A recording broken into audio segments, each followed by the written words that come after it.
আসসালামু আলাইকুম, সবাই কেমন আছেন? আজকে আমরা একটি নতুন ভিডিও দেখব। সেটা হচ্ছে কিভাবে ফোল্ডার লক করা যায় সফটওয়্যার ছাড়া। সফটওয়্যার ছাড়া আমরা যদি কোনো একটা ফোল্ডারকে লক করতে চাই, কিভাবে করব সেই বিষয়গুলো নিয়ে আজকে আলোচনা। তো আমরা দেখি, মূল আলোচনায় যাই। হচ্ছে স্বাভাবিক, আমরা যদি কোনো একটা সফটওয়্যারকে যদি মনে করি যে আমি একটা সফটওয়্যারকে কী করব, মানে লক করে রাখবো বা হাইড করে রাখবো, দেখবে না কেউ। আমার প্রয়োজনীয় বা গুরুত্বপূর্ণ যে কোনো একটা বিষয় থাকতেই পারে, স্বাভাবিক।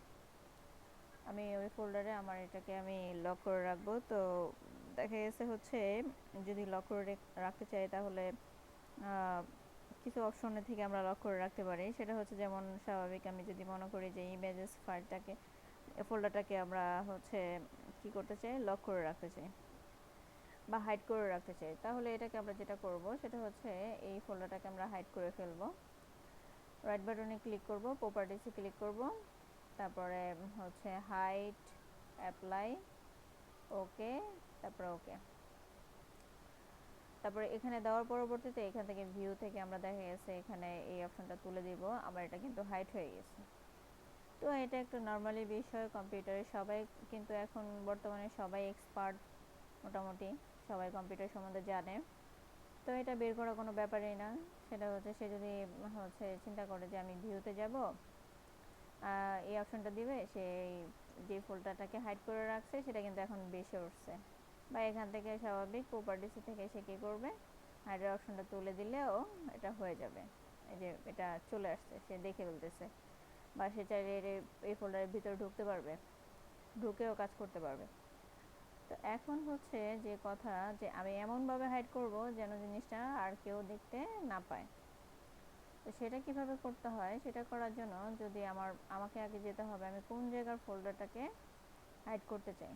যেমন আমি এই ফোল্ডারটাকে আবার কি করব, হাইড করব। তো সেম ওয়েতে যেটা করতে হবে সেটা হচ্ছে আমি এখানে ক্লিক করব। ক্লিক করার পরে এখানে দিস পিসি ডাউনলোডস, তারপরে আর কিছু নাই। দেখা গেছে আরও ভিতরে ফোল্ডার থাকলে এখানে সেই অপশনগুলো চলে আসবে। যাই আসুক না কেন, কিন্তু এখানে একটা যেটা করতে হবে সেটা হচ্ছে এখানে আমি ক্লিক করব। ক্লিক করার পরে আমি এটাকে কেটে দেব।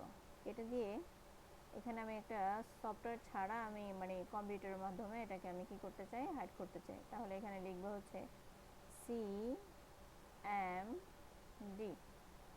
সিএমডি লিখে এন্টার প্রেস করব। এন্টার প্রেস করার পরে এরকম একটা অপশন আসবে।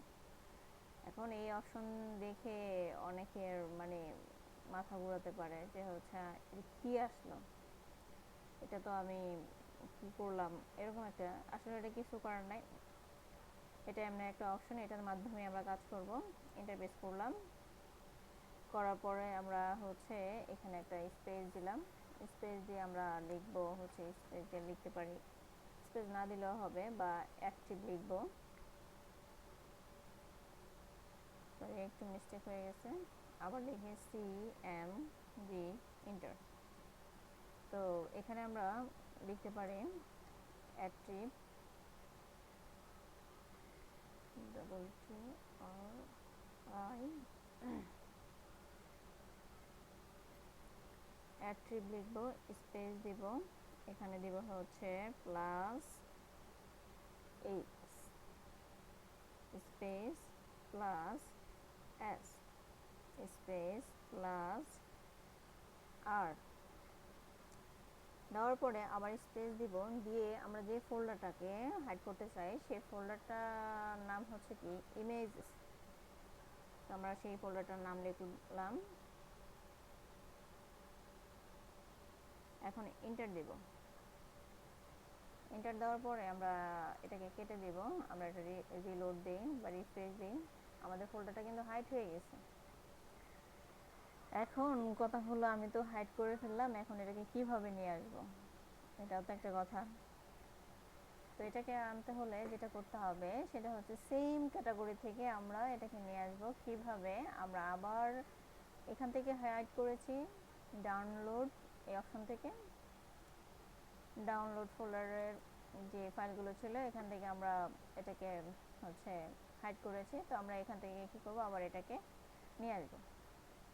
তো সেমভাবে আমরা আবার এখানে ক্লিক করব, ক্লিক করে CND লিখে আবার এন্টার প্রেস করব। করার পরে আবার লিখব হচ্ছে অ্যাট্রিবিউট, লিখব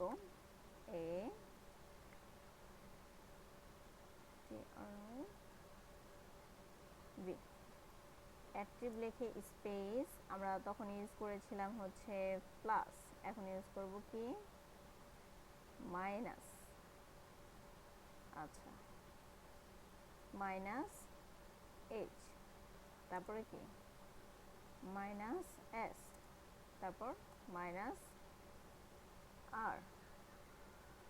আচ্ছা, এটা আমরা দেওয়ার পরে এখন আসি হচ্ছে স্পেস দিই, স্পেস দিয়ে আমরা সেই ফোল্ডারের নাম লিখব ইমেজেস, এন্টার প্রেস করলাম। এখন এটাকে কেটে দেই। এখন দেখতে পাচ্ছি আমাদের ইমেজেস ফোল্ডারটা সুন্দরভাবে চলে আসছে, হাইটে থেকে এটাকে আমরা দেখতে পাচ্ছি এখন। তো খুব একটা শর্টকাট বিষয় এবং কি সিম্পল একটা বিষয়। এটাকে আমরা হচ্ছে আমাদের যে কোনো প্রয়োজনীয় যদি কোনো ফাইল থাকে, যদি প্রয়োজনীয় কোনো হচ্ছে ফোল্ডার থাকে, তাহলে এইভাবে আমরা হাইড করে রাখতে পারি। এটা আমরা কাউকে দেখাইতে চাই না, তো সেই ক্ষেত্রে আমাদের এই ফর্মুলাটা ইউজ করে আমরা কাজ করতে পারি। তো হচ্ছে আজকে আমরা এই বিষয়টা দেখলাম, পাশাপাশি আরও নতুন নতুন আমরা আরও ভিডিও দিব, সেই ভিডিওগুলো ভালোভাবে দেখার জন্য সবাইকে অনুরোধ রইল। এবং কি আমাদের যে হচ্ছে চ্যানেল আছে এটাকে সাবস্ক্রাইব করে রাখা, আবার হচ্ছে লাইক দিয়ে রাখলে যখনই আমরা কোনো ভিডিও ছাড়বো তখনই সবার কাছে নোটিফিকেশন চলে যাবে। তো চলে গেলে দেখা গেছে তখন আমরা আর কি তখন সব আমাদের এখানে যত ভিডিও যাবে দেওয়া হবে সেগুলো সবই দেখতে পাবো। তো আজকে এই পর্যন্তই, ইনশাল্লাহ আগামী নেক্সট ক্লাসে দেখা হবে। আল্লাহ হাফিজ।